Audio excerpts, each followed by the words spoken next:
Hello बच्चों, आज हम लोग यूनिट एंड मेजरमेंट का नेक्स्ट टॉपिक डिस्कस करेंगे जिसका नाम है डायमेंशनल एनालिसिस। डायमेंशनल एनालिसिस, सबसे पहले हम समझेंगे कि व्हाट इज डायमेंशन। डायमेंशन क्या है? तो डायमेंशन पावर होता है, एक्सपोनेंट। ठीक, ऐसा पावर जिसमें बेस क्वांटिटी को इंक्रीज किया जाता है, रेज किया जाता है। किस लिए? तो to find the physical quantity. मतलब डिफिनीशन इसका होगा the power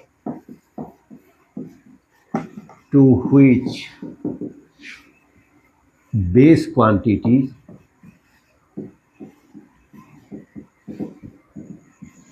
are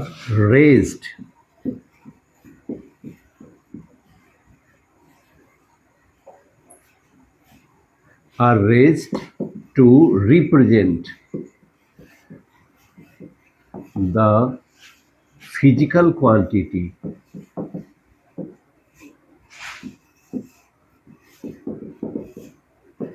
is called dimension। ठीक है, तो डायमेंशन क्या है? तो the power to which a base quantity are raised मतलब बढ़ाया जाता है, to represent the physical quantity is called dimension. मतलब ये कि अगर हम किसी फिजिकल क्वांटिटी को के डायमेंशन को रिप्रेजेंट करते हैं, मतलब उस फिजिकल क्वांटिटी को रिप्रेजेंट करने के लिए उस क्वांटिटी में कौन कौन से बेस क्वांटिटी हैं और उनको कैसे यूज किया गया है, उसको उसके पावर को जो बताता है, that power is called dimension of that physical quantity. For example, area होता है L इंटू बी। अब डायमेंशन हो गया L स्क्वायर। ठीक, तो यहां L पर पावर है 2, तो डायमेंशन इसका क्या हो जाएगा? 2। ठीक है, तो ये डायमेंशन 2 है, किसका? L का। बेस क्वांटिटी L का पावर है 2, तो it is dimension of L, और L square is the dimension of area. Like that volume LBH, LQ, this 3, ये क्या है? 3, तो ये 3 है डायमेंशन। ठीक, 3 क्या है? डायमेंशन, क्योंकि वो बेस क्वांटिटी L पर है। तो L का पावर 3 इज कॉल्ड डायमेंशन, और LQ whole is the dimension of volume. Okay, तो डायमेंशन ओनली पावर होता है, ऐसा पावर जो बेस क्वांटिटी पर होता है और उसको कैलकुलेट किया जाता है। किस लिए? तो to represent the physical quantity. उस फिजिकल क्वांटिटी को रिप्रेजेंट करने के लिए बेस क्वांटिटी पर जो पावर होता है, that power is called dimension of that base quantity. Here 2 is the dimension of base quantity L, length. 3 is the dimension of base quantity L, but L square is the dimension of area, LQ is the dimension of volume. Okay, now dimensional formula. Dimensional formula किसको कहते हैं?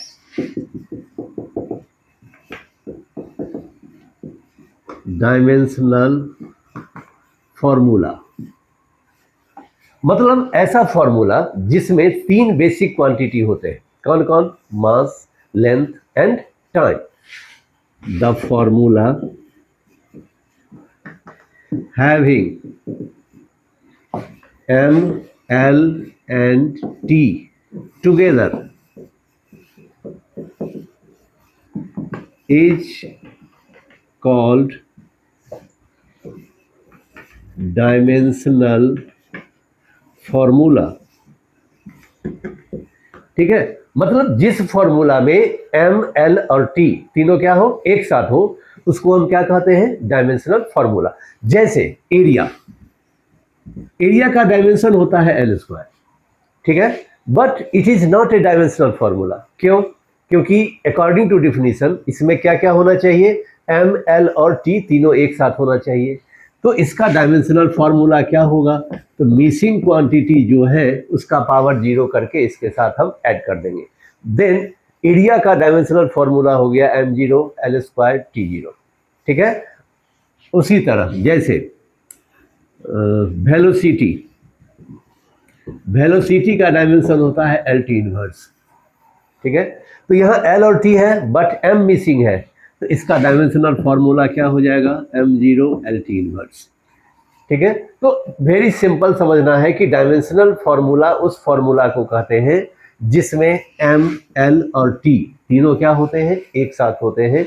That formula is called dimensional formula. अब अगर कोई quantity dimensionless है तो for dimensionless quantity, dimensionless quantity बहुत सारे होते हैं, आगे हम लोग पढ़ेंगे। Then dimensional formula is m0 l0 t0, ठीक है। डायमेंशनलेस क्वांटिटी का डायमेंशनल फॉर्मूला क्या होगा, m0 l0 and t0, okay. तो डायमेंशनल फॉर्मूला, दो that formula which has m l and t together, जिसमें m l और t क्या हो, एक साथ होते हैं, that formula is called dimensional formula. तो डायमेंशनल फॉर्मूला हमने समझ लिया कि एल स्क्वायर, तो m0 L square t0। Velocity, इसमें मिसिंग क्या है, मतलब इसमें यही याद ध्यान देना है कि जो m l और t तीनों में से जो क्वांटिटी मिसिंग होगी उसके पावर को 0 करके हम इसके साथ एड अप कर देंगे, ठीक है। उसी तरह डायमेंशनलेस क्वांटिटी जिनका कोई डायमेंशन ही ना हो, दैट मीन्स एम एल और टी तीनों का पावर क्या होगा, 1 होगा। ये थ्योरी आगे हमारे न्यूमेरिकल में बहुत काम आने वाला है, ठीक है। अब ये तो हो गया डायमेंशन एंड डायमेंशनल फॉर्मूला। अब डायमेंशनल फॉर्मूला जो होता है ये किसी भी फिजिकल क्वांटिटी के नेचर को रिप्रेजेंट करता है, ठीक है, कि उस फिजिकल क्वांटिटी का नेचर क्या है। मतलब ये कि उस फिजिकल क्वांटिटी में कौन कौन से क्वांटिटी, बेस क्वांटिटी इन्वॉल्व है, ठीक है।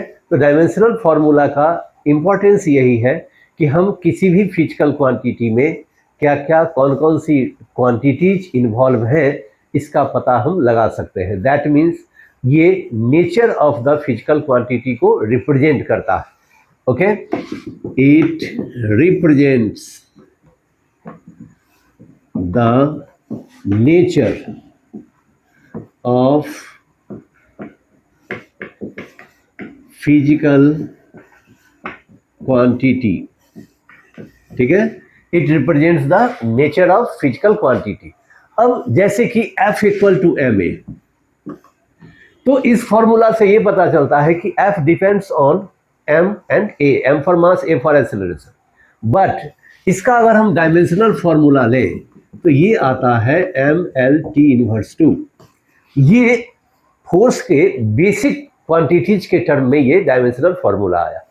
इस फॉर्मूला से क्या क्या पता चलता है कि force depends on mass, length and time, mass, length and time. तो ये डायमेंशनल फॉर्मूला इस बेसिक फॉर्मूला से ज़्यादा, मतलब ज़्यादा नॉलेज देता है, ज़्यादा जानकारी हमको देता है, ठीक है, कि फोर्स डिपेंड करता है किस पर, मास, लेंथ और टाइम पर, ठीक है।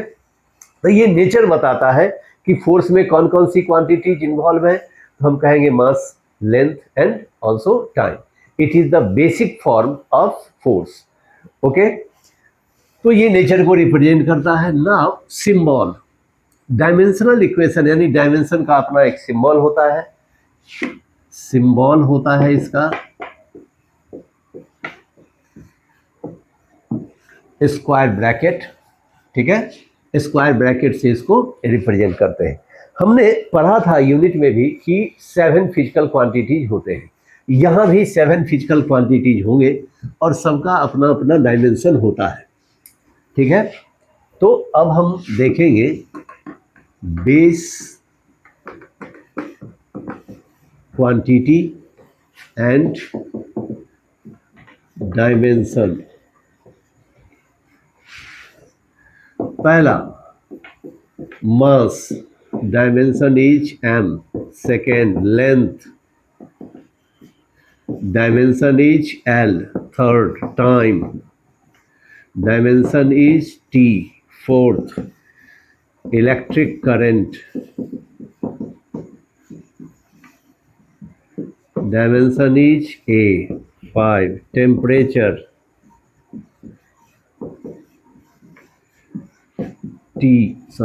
k.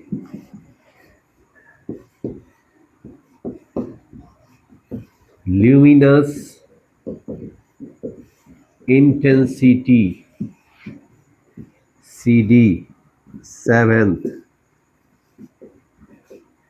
quantity of matter, मोल। तो ये 7 क्वांटिटीज, 7 का, सातों का अपना अपना डायमेंशन होता है। मास का m, length l, t, time t, electric current a, temperature k, luminous intensity CD, quantity of matter mole. Okay, ये याद रखना है आपको। अब हम डायमेंशन निकालेंगे कैसे, तो याद कीजिए जैसे हमने यूनिट निकाला था, 3 स्टेप्स यहां भी इन्वॉल्व होते हैं। ठीक है, कैसे, तो वो हम यहां देखेंगे। अब finding dimension, finding dimension, step first, formula. जिस क्वांटिटी का हमको डायमेंशन निकालना है हम क्या करेंगे, उसका फॉर्मूला लेंगे। Step 2, convert quantities into fundamental. उसमें जो क्वांटिटीज आएंगे, ठीक, उसको हम कन्वर्ट करेंगे किसमें, fundamental quantities. Step 3, place dimension. इसके बाद क्या करेंगे, डायमेंशन को प्लेस करेंगे। 3 स्टेप।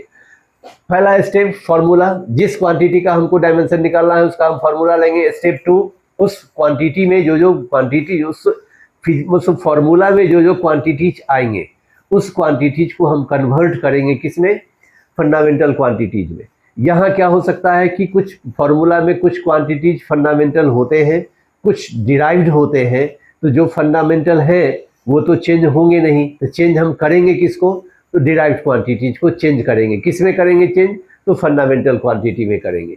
फंडामेंटल जो है वो ज्यों के त्यों रहेंगे। कन्वर्ट कौन होंगे, तो कन्वर्ट होंगे डिराइव्ड क्वांटिटीज किसमें, तो फंडामेंटल क्वांटिटीज में। और जब पूरा का पूरा इक्वेशन फंडामेंटल्स में कन्वर्ट हो जाएगा तब स्टेप 3 हम क्या करेंगे, सारे क्वांटिटीज का डायमेंशन प्लेस करेंगे। तो ये 3 स्टेप होता है किसी भी फिजिकल क्वांटिटी का डायमेंशन निकालने का। ओके, पहला फॉर्मूला, सेकेंड कन्वर्सन, किसको, तो डिराइव्ड क्वांटिटी को कन्वर्ट करेंगे किसमें, फंडामेंटल क्वांटिटी में। एंड थर्ड स्टेप, जब ये पूरी तरह से RHS फॉर्मूला का RHS कन्वर्ट हो चुका होगा फंडामेंटल क्वांटिटीज में, तब हम क्या करेंगे, उन सारे क्वांटिटीज का डायमेंशन प्लेस करेंगे। अब एक एक करके हम डायमेंशन निकालेंगे। जैसा यूनिट निकाला था वैसा ही डायमेंशन भी यहाँ निकलेगा।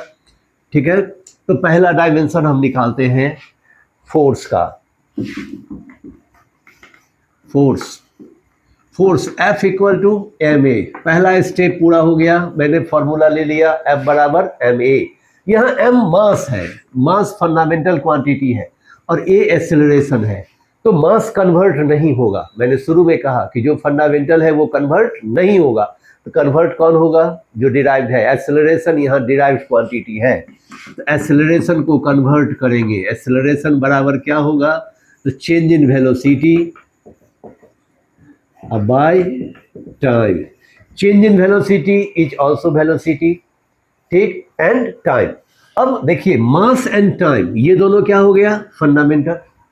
तो जैसे जैसे फंडामेंटल क्वांटिटीज आते जाएंगे वैसे वैसे वो कन्वर्सन होता चला, मतलब कन्वर्सन उनका रुक जाएगा। जैसे अब मास नहीं टूट सकता, टाइम चेंज नहीं हो सकता क्योंकि ये फंडामेंटल में कन्वर्ट हो चुका है। अब बारी किसकी है, वेलोसिटी की। वेलोसिटी टूटेगा क्या देगा? Displacement by time into time. अब ये पूरा का पूरा टूट चुका है फंडामेंटल में, mass fundamental, displacement fundamental, time fundamental. अब हम क्या करेंगे? अब हम करेंगे कि इसका डायमेंशन रखेंगे। मास का डायमेंशन हो गया m, डिस्प्लेसमेंट का हो गया l, टाइम का हो गया t। क्या हो जाएगा डायमेंशन? mlt inverse 2। तो फोर्स का डायमेंशन क्या हो गया? mlt inverse 2।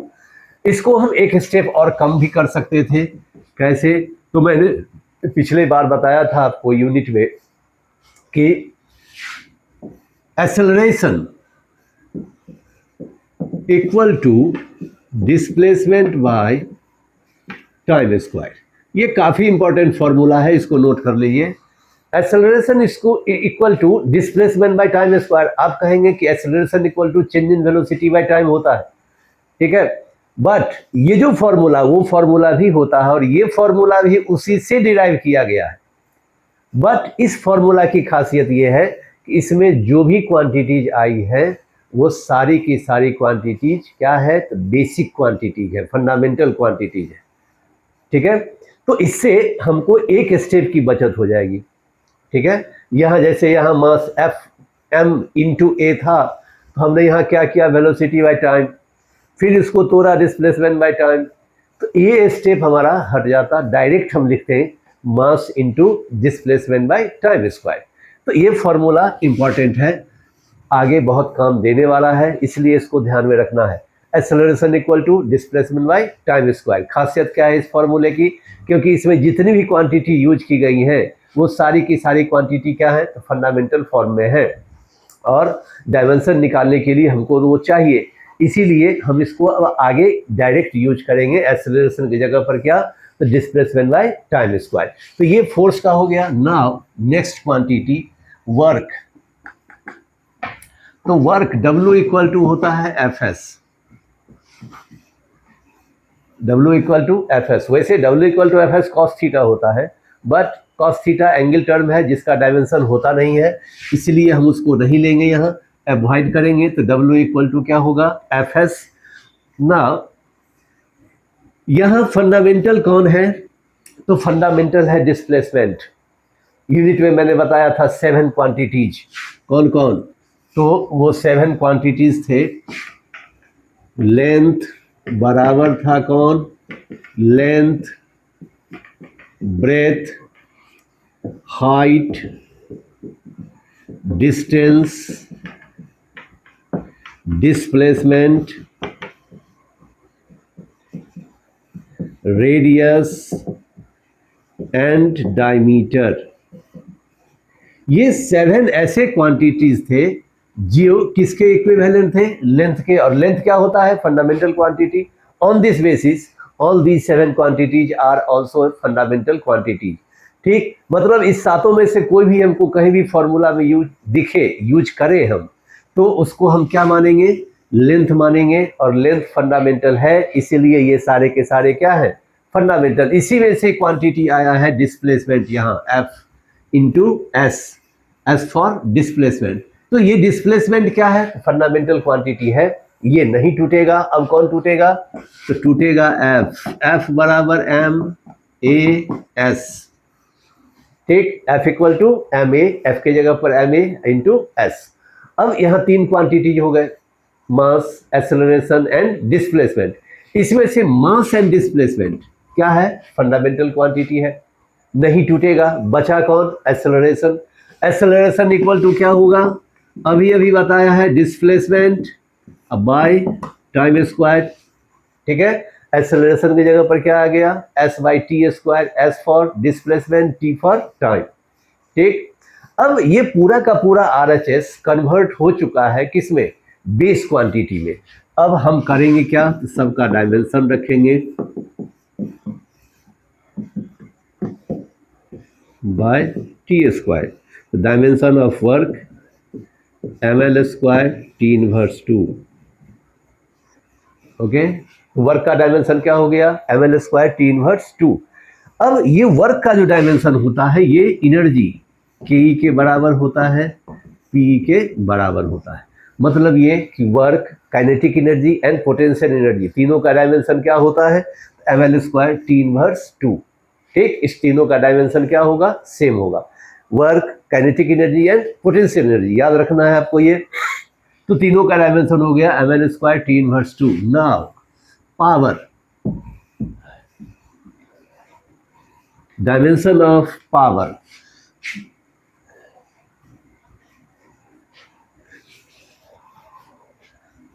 पावर, तो पावर P बराबर क्या होता है, W by T. Okay, P बराबर W बाई टी, और W बराबर क्या होता है, अभी ये भी बनाया, F S by T. W equal to F S, force into displacement by time. अब डिस्प्लेसमेंट एंड टाइम क्या है, फंडामेंटल क्वांटिटी है, नहीं टूटेगा।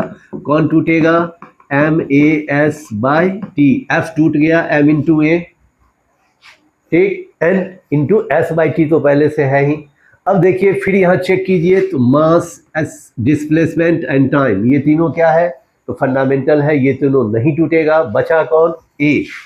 ए बराबर क्या होगा, S by T square.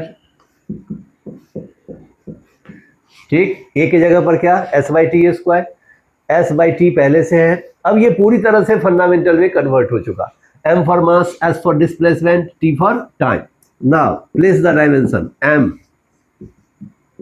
L, L, T square, T क्या हो जाएगा, M L square T inverse 3, M L square T inverse 3। ये हो गया किसका यूनिट, सॉरी किसका डायमेंशन, तो पावर का डायमेंशन। अब आगे चलते हैं।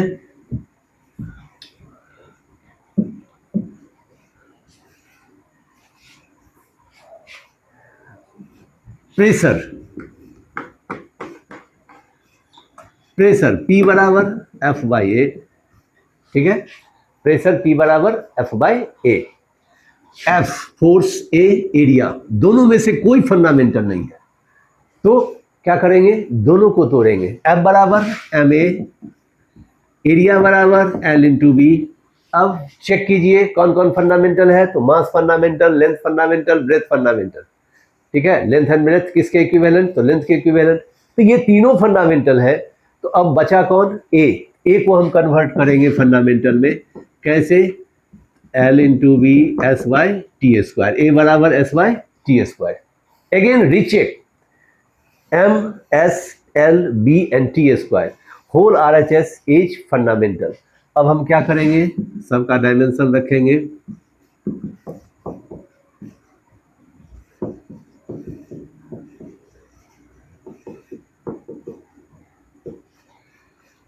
एल से एल का क्या हो गया, M L inverse T inverse 2। Pressure का dimension M L inverse T inverse 2। Okay, ये था pressure. Now impulse,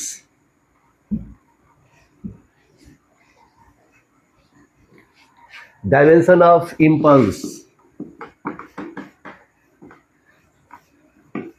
impulse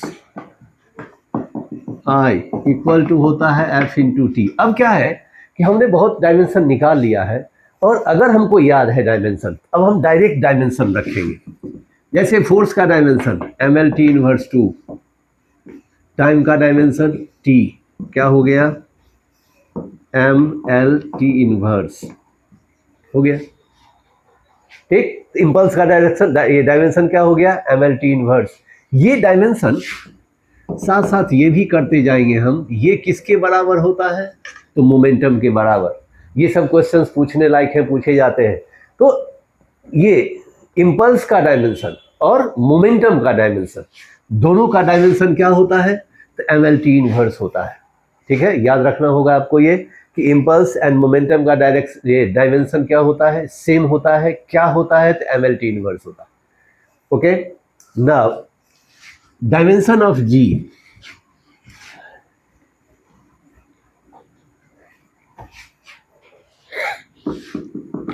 dimension of G. G for gravitational force constant. Gravitational force constant. Gravitational force constant कहाँ आता है? तो Newton's law of gravitation में G m1 m2 by R square. ये G, this is the gravitational force constant. तो पहले तो हम इसको इस फॉर्मूला से अलग करेंगे. कैसे? तो बाय क्रॉस मल्टीप्लाई. तो G m1 m2 equal to F R square. तो G equal to F R square by m1 into m2. अब यहाँ m1 m2 मास, r हो गया डिस्टेंस, ये तीनों क्या है? फंडामेंटल है. बचा कौन? टूटेगा कौन? फोर्स. तो फोर्स का डायमेंशन हमको पता है. तो अब यहाँ डायरेक्ट डायमेंशन रखिए. फोर्स का dimension mlt inverse two distance का हो गया एल स्क्वायर, मास का हो गया M square. m1 into m2 दो मास है तो हो जाएगा m स्क्वायर. ओके. अब ऊपर में 1 + 2 1 और ये ऊपर जाएगा तो -2 L 1 और ये जुड़ेगा +2 क्या हो गया? m inverse L cube T inverse 2. It is the dimension of G. G for gravitational force constant. Okay, ये था G का डायमेंशन. अब आगे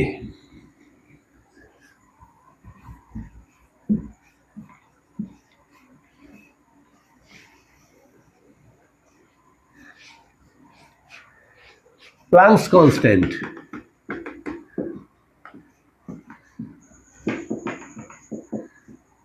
प्लैंक्स कांस्टेंट E बराबर क्या होता है? hv. E एनर्जी, ये क्या है? Energy. H Planck's constant. V क्या है? तो frequency. Okay. H equal to क्या हो जाएगा? E/v. E का डायमेंशन हम लोग निकाल चुके थे, शुरू में बताया था. E का डायमेंशन यानी एनर्जी का डायमेंशन किसके बराबर होता है? तो डायमेंशन ऑफ वर्क के बराबर होता है. तो वर्क का डायमेंशन क्या होता है? तो ml square T inverse 2 bye frequency का डायमेंशन क्या होता है? तो T inverse. Energy ml square T inverse 2 और फ्रीक्वेंसी का क्या हो गया? T inverse. क्या हो जाएगा? ml स्क्वायर ऊपर जाएगा T -2 + 1 ml square T inverse 1. ठीक है. अब ये डायमेंशन हो गया Planck's constant.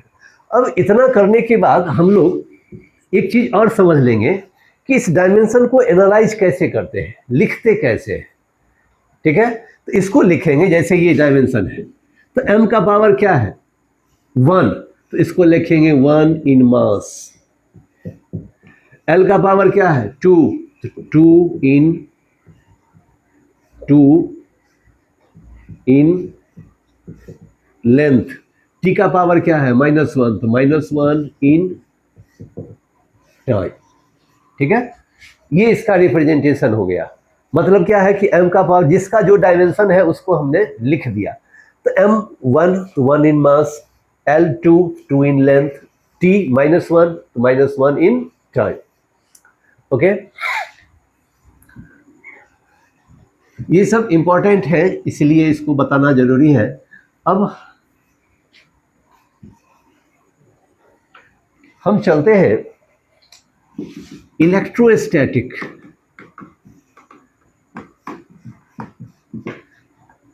Force constant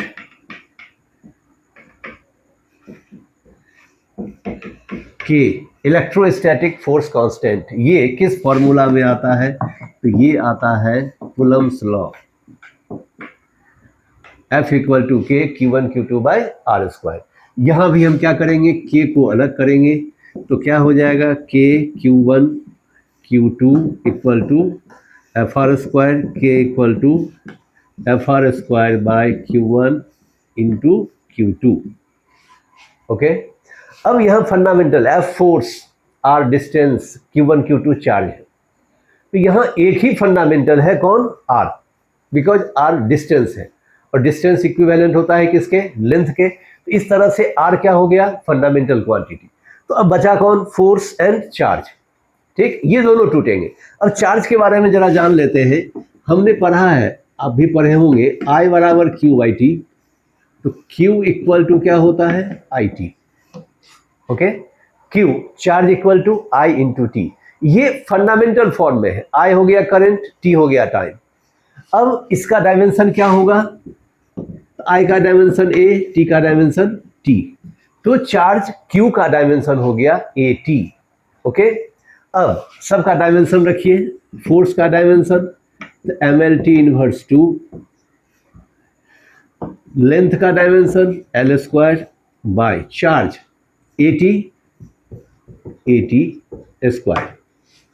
okay, ऊपर में क्या हो जाएगा, M L Q T inverse two by, नीचे हो गया ए स्क्वायर टी स्क्वायर।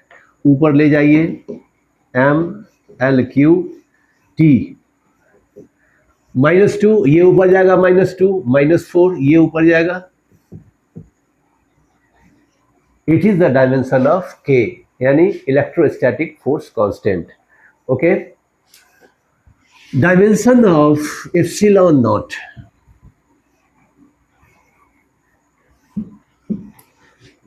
बिल्कुल सीख लेना है, इतना एग्जाम्पल पढ़ लेना है कि हमको एक भी डाउट रहना नहीं चाहिए। Now dimension of epsilon not, electrical permittivity.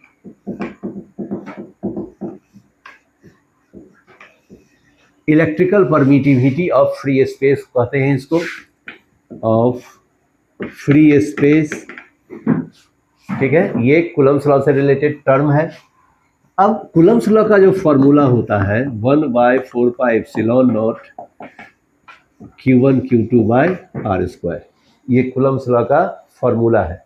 F equal to 1/4πε0 Q1 Q2 bye R square.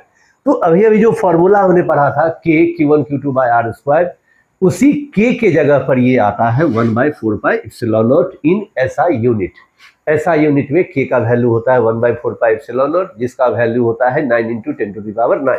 खैर ये 12 का टॉपिक है, वहां पढ़ा जाएगा। अब यहां आते हैं कि हमको ये एप्सिलॉन नॉट इसमें से अलग करना है, इसका डायमेंशन निकालना है। अब ये जान लीजिए कि जितने भी कांस्टेंट्स होते हैं या नंबर होते हैं, जितने भी नंबर्स होते हैं वो डायमेंशन लेस होते हैं। कांस्टेंट जो होते हैं वो डायमेंशन लेस होते हैं। इस बेसिस पर 1/4π ये जो है हिस्सा इस इक्वेशन का, थोड़ा सा इस इक्वेशन का ये जो हिस्सा है एप्सिलॉन नॉट को छोड़ के 1/4π, ये क्या है, डायमेंशन लेस है। क्यों डायमेंशन लेस है, अब आगे इसका पढ़ेंगे, लिमिटेशंस ऑफ डायमेंशनल इक्वेशन, उसमें बताएंगे आपको कि कोई भी नंबर हो, कोई भी कांस्टेंट हो, ये क्या होते हैं, डायमेंशन लेस होते हैं। इसीलिए ये पूरा क्या हो गया, डायमेंशन लेस। तो बचा क्या, 1/ε0 Q1 Q2 bye R square. ठीक है, अब हमको एप्सिलॉन नॉट का डायमेंशन निकालना है, तो ये ले आइए यहाँ, epsilon naught equal to 1/f Q1 Q2 bye R square. ठीक है, अब यहाँ फंडामेंटल फॉर्म में कौन कौन है, तो केवल R है फंडामेंटल क्वांटिटी। तो हम डायमेंशन रखेंगे, F का dimension ml t inverse 2, charge AT, distance L square. ठीक है, अब ये आ गया चार्ज का AT का square, force ml t inverse 2, R हो गया L स्क्वायर। एप्सिलॉन नॉट बराबर a square t square by 2/1 ml Q t inverse 2। पूरे को ऊपर ले जाइए, m इनवर्स l इनवर्स 3, ऊपर जाके प्लस हो जाएगा T4 a square. Okay, m inverse l inverse 3 t -2 ऊपर जाके प्लस होगा, +2 T4 एंड a स्क्वायर। तो ये डायमेंशन हो गया किसका, एप्सिलॉन नॉट का। ओके, अब dimension of potential, electric potential.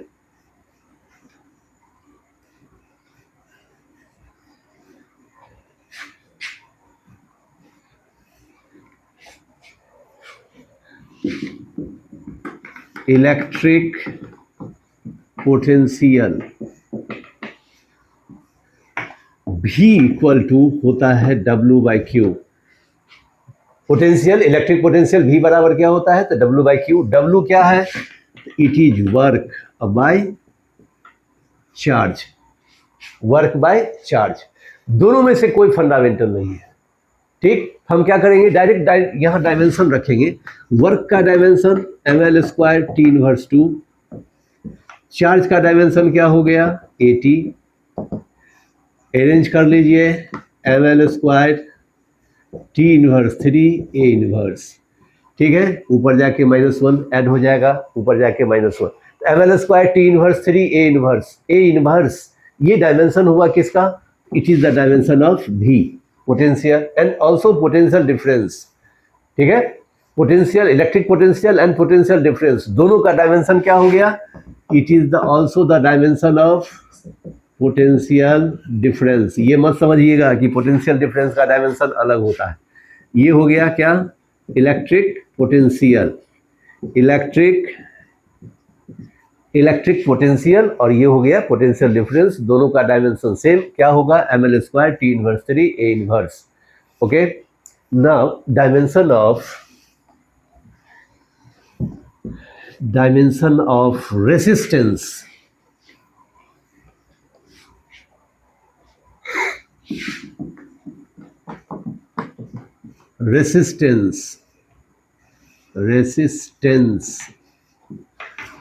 Resistance V equal to क्या होता है? IR, Ohm's law.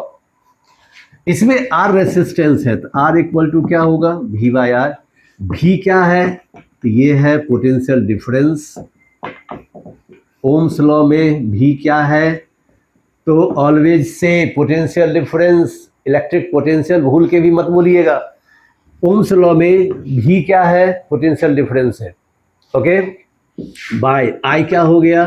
तो I is current.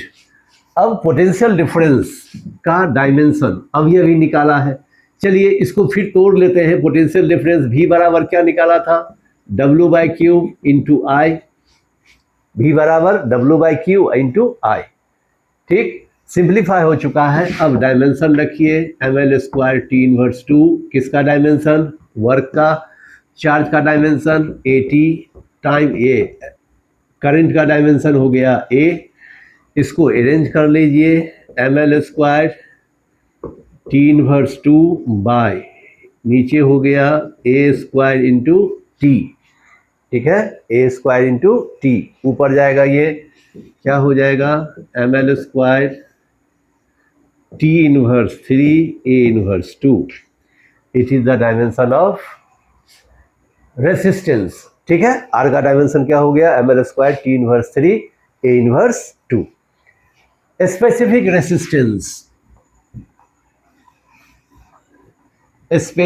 Resistance rho, dimension of specific resistance.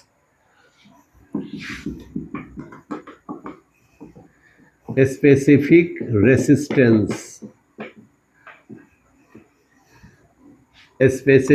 Resistance क्या होता है? तो रो इक्वल टू होता R equal to rho L by A। ये एक फॉर्मूला है। ठीक है, वेरिएशन इन रेसिस्टेंस टॉपिक पढ़िएगा तो वहां ये एक रिलेशन आता है, relation of resistance with length and cross section area of the wire. इसमें ये कांस्टेंट आता है, इसी को स्पेसिफिक रेसिस्टेंस कहते हैं। तो पहले रो को अलग कीजिए। रो इक्वल टू क्या होगा? R A by L. R equal to क्या है? V by I into A by L. एकदम सिंप्लीफाई करके समझना है। ओके, तो R बराबर V by I into A by L.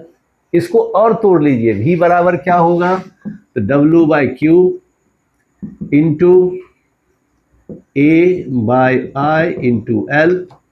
V की जगह पर W बाई क्यू, A और नीचे I इंटू एल। अब सबका डायमेंशन रख दीजिए। वर्क का dimension ml square T inverse 2, A area है L square, Q AT, I A L। Okay, एक एल से एक एल कैंसिल हो जाएगा, चलिए वो बात हम करेंगे। 2 + 2 ml4 T इनवर्स 2, यहाँ A² LT, A² LT ऊपर ले जाइए, ml4 - 1 T -2 ml4 T - 3 4 - 1 -2 - 1 A -2, ये हो गया ml3 T inverse 3 A inverse 2। तो रो का डायमेंशन हो गया ml3 T inverse 3 A inverse 2। Okay, अब कुछ क्वांटिटीज ऐसी होती हैं जो डायमेंशन लेस होती है। अब डायमेंशन लेस क्वांटिटीज क्या होती हैं? वो क्वांटिटीज जो सेम क्वांटिटी का रेशियो हो, ठीक है, डायमेंशन लेस क्वांटिटीज।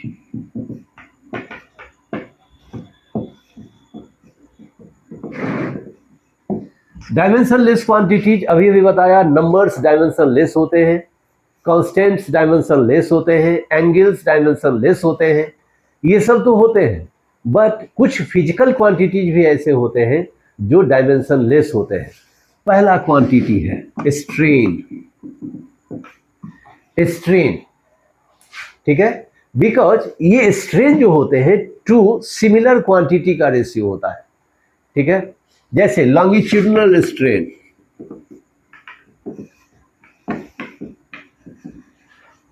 ये होता है डेल्टा L/L, ठीक है, तो डेल्टा L/L तो दोनों लेंथ है, तो लेंथ का डायमेंशन L/L क्या हो जाएगा 1 बराबर क्या हो गया m0 L0 T0, ठीक, डायमेंशन लेस। उसी तरह वॉल्यूमेट्रिक स्ट्रेन, वॉल्यूमेट्रिक स्ट्रेन क्या होता है, तो delta V/V, change in volume by original volume. अब ये हो गया क्या LQ/LQ 1, इसका भी क्या हो जाएगा m0 L0 T0, dimensional formula, ठीक। रिफ्रैक्टिव इंडेक्स, ये सब इंपॉर्टेंट टर्म्स होते हैं, दिखने में लगते हैं बहुत सिंपल, लेकिन दिमाग में रिव्यू होना जरूरी है, नहीं तो स्लिप कर जाएगा, भूल जाइएगा। रिफ्रैक्टिव इंडेक्स, अब रिफ्रैक्टिव इंडेक्स क्या होता है, तो it is also the ratio of two similar quantity. Mu बराबर क्या होता है, तो C/V, C is the speed of light in vacuum, V is the speed of light in medium, तो both are the speed of light but two different medium. लेकिन dimension को medium से कोई लेना देना नहीं है, इसको मतलब सिर्फ किससे है, तो फिजिकल क्वांटिटी से। तो C का डायमेंशन भी क्या होगा LT इनवर्स, और V का डायमेंशन भी क्या होगा LT इनवर्स। सेम क्वांटिटी क्या हो गया 1, डायमेंशन m0 L0 T0, ठीक, जिनका dimensional formula m0 L0 T0 हो गया, they all are dimensionless quantity. तो ये थे डायमेंशन लेस क्वांटिटीज जिनका डायमेंशन क्या होता है, नहीं होता है, वे फिजिकल क्वांटिटी है फिर भी उनका डायमेंशन नहीं होता है। तो इस टॉपिक में यहाँ तक फाइंडिंग डायमेंशन में हमने आज डायमेंशन निकालना सीखा, उसमें से कुछ स्पेशल केसेस हमने देखे। उम्मीद करते हैं ये सब आपको समझ में आता होगा। ओके, तो आज का टॉपिक हम यहीं समाप्त करते हैं, आगे इसका नेक्स्ट टॉपिक नेक्स्ट वीडियो में। ओके, तब तक के लिए धन्यवाद।